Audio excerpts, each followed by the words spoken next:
Sa gitna ng patuloy na investigasyon sa pagkamatay ni dating DPW Undersecretary Catalina Cabral, isang bagong video ang lumabas na ngayon ay itinuturing na mahalagang ebidensya ng mga autoridad.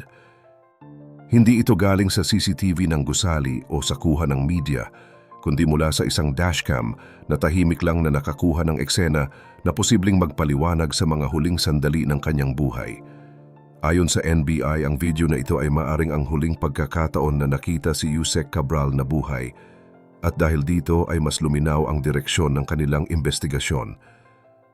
Ang tanong ngayon, ano nga ba ang ipinapakita ng video na ito at bakit sinasabing napakahalaga nito? Pero bago po ang lahat, baka pwedeng pa-like ang video na ito at mangyaring mag-comment sa baba kung taga saang lugar ka para malaman namin saan umaabot ang ating mga video, dahil napakalaking bagay na ito sa aming content creators. Maraming salamat po.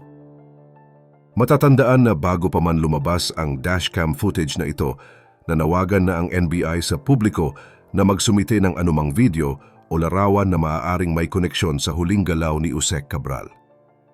Marami ang tumugon sa panawagang ito, ngunit may isang kuha na agad na binigyan ng pansin dahil sa linaw ng detalye at kumpletong impormasyon na dala nito.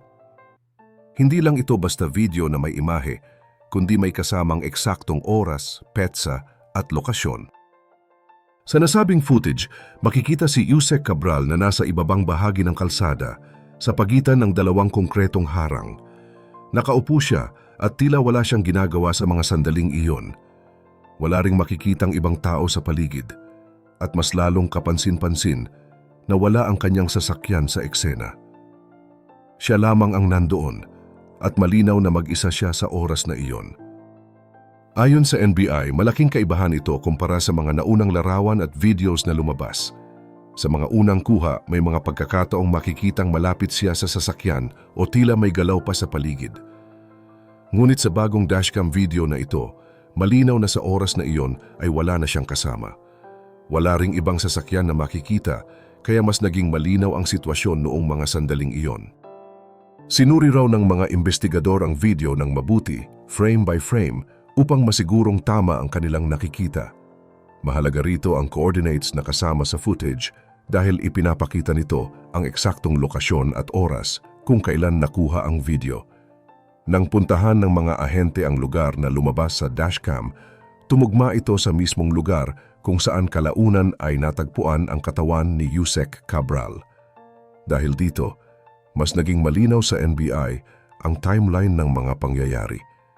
Ipinapakita ng video na naroon na siya sa ibaba sa oras na iyon at hindi na siya nasa loob o malapit sa sasakyan. Para sa mga investigador, mahalaga ang detalye na ito dahil nakakatulong itong alisin ang ilang haka-haka at maling impormasyon na kumalat noong mga unang araw ng kaso. Isa ring mahalagang punto sa video ay ang kawalan ng ibang tao sa paligid.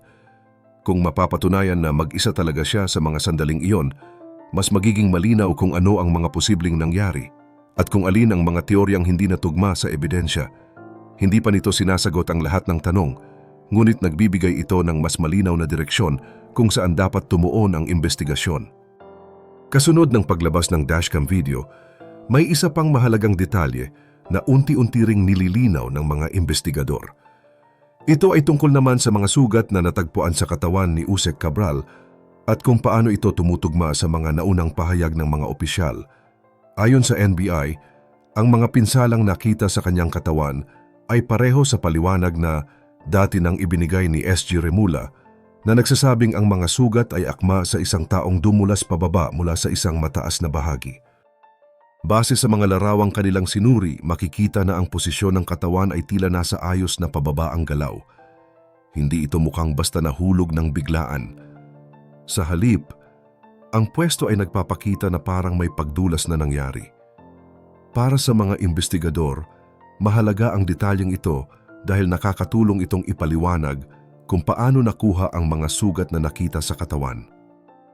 Bukod pa rito, tiningnan din ng NBI ang mga sumunod na kuha matapos ang oras at petsa na lumabas sa dashcam video. Sa mga sumunod na footages na iyon, malinaw na wala na si Yusek Cabral sa lugar. Ibig sabihin, ang oras na nakuha ang dashcam video ang pinakahuling pagkakataon na nakita siyang buhay. Mula roon, wala nang ibang kuha na nagpapakita ng kanyang presensya sa lugar. Dumating din sa punto ng investigasyon ang pagkumpirma sa pagkakakilanlan ng bangkay na narecover sa may bahagi ng Cannon Road. Ang Philippine National Police ay kumuha ng fingerprints mula sa narecover na bangkay at ikinumpara ito sa mga fingerprint records na hawak ng NBI mula sa kanilang database. Ang mga record na ito ay mula sa clearance section ng NBI at ginagamit bilang opisyal na batayan sa ganitong mga kaso. Matapos ang masusing pagsusuri, lumabas na tugma ang fingerprints mula sa bangkay at ang fingerprints na nasa database ng NBI. Dahil dito, opisyal na nakumpirma na ang narecover na bangkay ay kay Yusek Cabral. Para sa mga investigador, mahalagang hakbang ito dahil inaalis nito ang anumang pagdududa tungkol sa pagkakakilanlan ng biktima. Hindi rin pinalampas ng NBI ang mga personal na gamit na narecover kasama ng bangkay. Kabilang dito ang ilang gamot na ginagamit laban sa anxiety at problema sa pagtulog. Ayon sa impormasyon mula sa mismong produkto ng mga naturang gamot, ang mga ito ay karaniwang iniinom ng mga taong may sleep at anxiety disorder.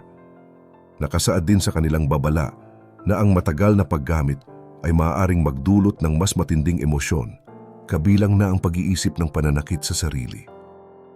Mahalaga ang impormasyong ito para sa mga investigador dahil nagbibigay ito ng mas malawak na konteksto sa kalagayan ng isip ni Yusek Cabral bago ang insidente. Hindi ito automatikong nangangahulugan ng isang tiyak na konklusyon, ngunit isa itong aspeto na kailangang isaalang-alang sa kabuuang larawan ng kaso. Bukod sa mga gamot, may narecover din na isang mamahaling bag na pagmamay-ari ni Yusek Cabral. Sa loob nito, natagpuan ang 2 kutsilyo. Para sa marami, ito ay isang detalye na agad na nagbukas ng maraming tanong. Bakit may ganitong mga gamit sa kanyang bag at ano ang posibleng kaugnayan nito sa nangyari? Kasunod ng mga naunang ebidensya na nakalap, pumasok na rin sa mas malalim na bahagi ng investigasyon ang NBI. Hindi na lang pisikal na ebidensya ang tinitingnan, kundi pati ang kalagayan ng isip at emosyon ng isang tao bago mangyari ang insidente. Dito na pumasok ang koordinasyon ng NBI sa kanilang Forensic Division at Behavioral Science Division upang mas maunawaan ang kabuuang sitwasyon. Ayon sa NBI, agad na pinag-aralan ng kanilang mga eksperto ang kombinasyon ng mga ebidensya na narecover. Hindi ito basta hiwalay na tiningnan, kundi pinagsama-sama upang makita kung may malinaw na koneksyon ang bawat detalye. Isa sa mga pinagtutuunan ng pansin ay ang ugnayan ng mga gamot na natagpuan at ng mga matutulis na bagay na dala ng biktima. Batay sa isinagawang pagsusuri ng Forensic at Behavioral Science Team, lumabas na ang uri ng mga gamot na narecover ay karaniwang iniinom ng mga taong dumaranas ng matinding stress, hirap sa pagtulog at patuloy na pag-aalala. Ayon sa mga eksperto, ang ganitong kalagayan ay maaaring makaapekto hindi lamang sa katawan kundi pati sa pag-iisip at pagdedesisyon ng isang tao. Dagdag pa rito, ipinaliwanag ng Behavioral Science Division na kapag pinagsama ang matagal na stress, pag-inom ng ganitong uri ng gamot at ang pagkakaroon ng matutulis na bagay, maaaring magpahiwatig ito ng isang taong dumaranas ng matinding emosyonal na bigat. Hindi ito nangangahulugan ng tiyak na dahilan ng nangyari, ngunit mahalaga itong senyales na hindi maaaring balewalain sa isang investigasyon. Nilinaw rin ng NBI na ang ganitong pagsusuri ay bahagi ng standard na proseso kapag may mga ganitong klaseng ebidensya. Layunin nito na maiwasan ang maling haka-haka at masigurong ang bawat konklusyon ay may sapat na batayan. Sa ganitong paraan, hindi lang basta opinyon ang ilalabas, kundi resulta ng masusing pag-aaral ng mga eksperto. Mahalaga rin sa mga investigador na ipakita na ang kaso ay hindi minamadali. Sa halip, sinusuri ito mula sa iba-ibang anggulo. May pisikal na ebidensya, may digital na ebidensya, at ngayon ay may pagsusuri na rin sa posibleng kalagayan ng isip ng biktima. Sa ganitong paraan, mas buo ang larawan na nabubuo at mas malinaw ang direksyon ng kaso. Ayon sa NBI, ang behavioral assessment ay hindi ginagamit upang sisihin ang biktima o maglabas agad ng konklusyon. Sa halip, ito ay paraan upang maintindihan ang kabuuang konteksto ng mga pangyayari. Ano ang mga posibleng pinagdadaanan ng isang tao bago siya umabot sa ganitong sitwasyon at paano ito nakaapekto sa kanyang mga kilos. Sa puntong ito ng investigasyon, malinaw na pinagsasama na ng NBI ang lahat ng resulta mula sa iba't ibang unit. Ang koordinasyon ng kanilang mga sasakyan, forensic team at behavioral science experts ay nagpapakita na seryoso ang ahensya sa paghahanap ng buong katotohanan. Hindi lang isang piraso ng ebidensya ang tinitingnan, kundi ang kabuuang kwento sa likod ng mga detalye. Habang nagpapatuloy ang pagsusuri, patuloy ring binibigyang diin ng NBI na mahalaga ang tamang interpretasyon ng mga ebidensya. Sa ganitong klaseng kaso, ang bawat maling hinuha ay maaaring magdulot ng kalituhan. Kaya naman, ang bawat hakbang ay dumadaan sa masusing pag-aaral bago ilahad sa publiko. Sa ngayon, ang resulta ng pagsusuri ng Forensic at Behavioral Science Division ay isa na namang mahalagang bahagi ng mas malaking investigasyon.